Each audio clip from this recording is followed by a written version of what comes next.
Yikes. Have you seen these survey results? I think we should talk about it. You may have seen these survey results floating around in relation to question 5, and at first glance, they do look pretty damning. But we should talk about it a little more. The survey was conducted by the Massachusetts Restaurant Association, which is a trade organization and lobby that's the local affiliate of the National Restaurant Association. The survey was conducted in February of 2024 and based on the responses of 351 self reported tipped workers. The tipped workers were all employed by member restaurants of the MRA.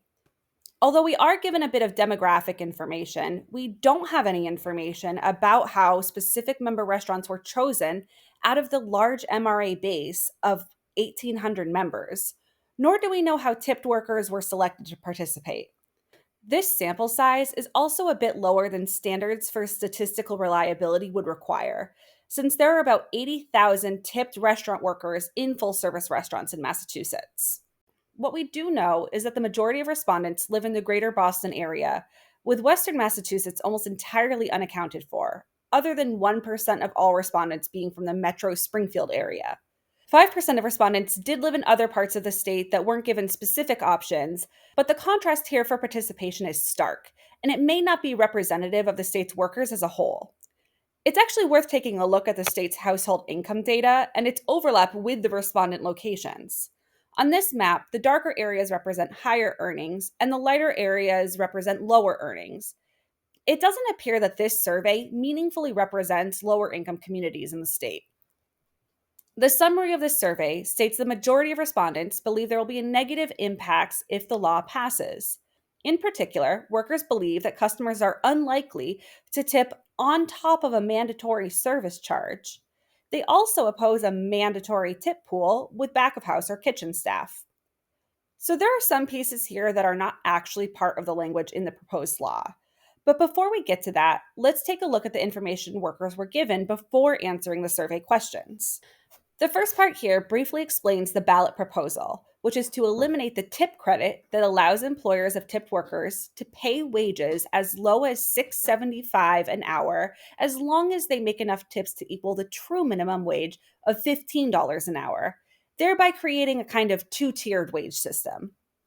If passed, the law would require that employers be responsible for paying the full minimum wage without crediting tips towards that rate. The ballot measure would also allow tip pooling with back of house or kitchen staff, which the current law forbids. This section also briefly summarizes the arguments of folks for and against the law. It then notes that in Washington, D.C., which recently moved to a single wage system, many employers have moved to a surcharge system instead of raising prices. Here it states that under federal law, these service charges are considered restaurant sales and are not considered tips, therefore not legally owed to the workers. There isn't any mention here of the 7 states that already have had a single wage system for decades, and it also doesn't explain that the wage increase would be gradual. But let's go a little bit deeper. Let's take a look at this piece regarding the service charges that have been used in Washington. The inclusion of the federal law regarding these charges kind of drives home the idea that one, these charges will be common practice in Massachusetts, and two, that consumers will mistake them for automatic gratuities that get remitted to workers. However, the protection of service charges as wages is already the law here. Take a look at this advisory that the Massachusetts Attorney General's office has actually published regarding tips and tip pools. Service fees and charges that are ambiguous or that a guest could reasonably believe to be a gratuity must be distributed to tipped workers under Massachusetts law. The advisory goes on to make explicit that inappropriately handling these fees is considered a violation of the law. In light of this, the phrasing of this survey question, asking if workers believe consumers will tip on top of mandatory service charges, is frankly irrelevant, deceptive, and being used as a scare tactic, in my opinion. The piece about mandatory tip pooling has similar problems. While the ballot question would allow the tip pool to include more types of workers, as it currently is limited to non managerial workers who directly interact with customers, it doesn't require restaurants to have this tip pool. As the survey correctly points out, employers would be able to mandate such a pool.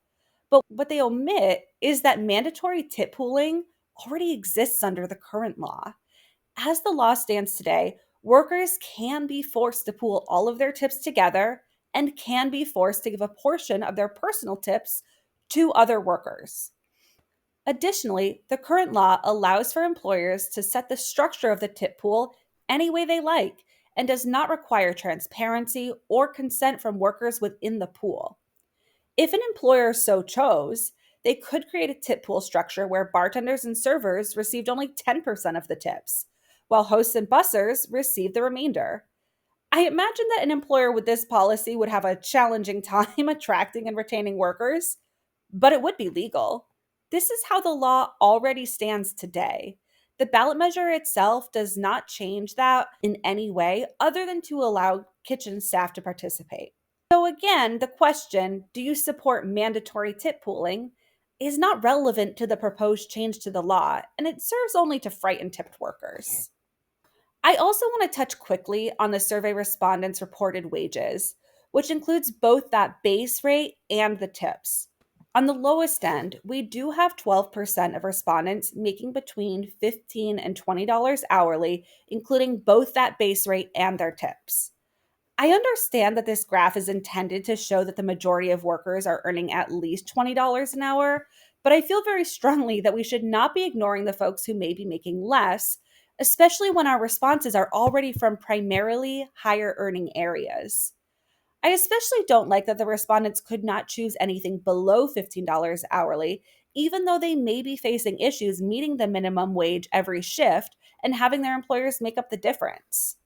We also don't have any information as to what everybody's base wage is, or if it's the same across the board, which is something we may want to take into account to understand exactly how these wages are being earned.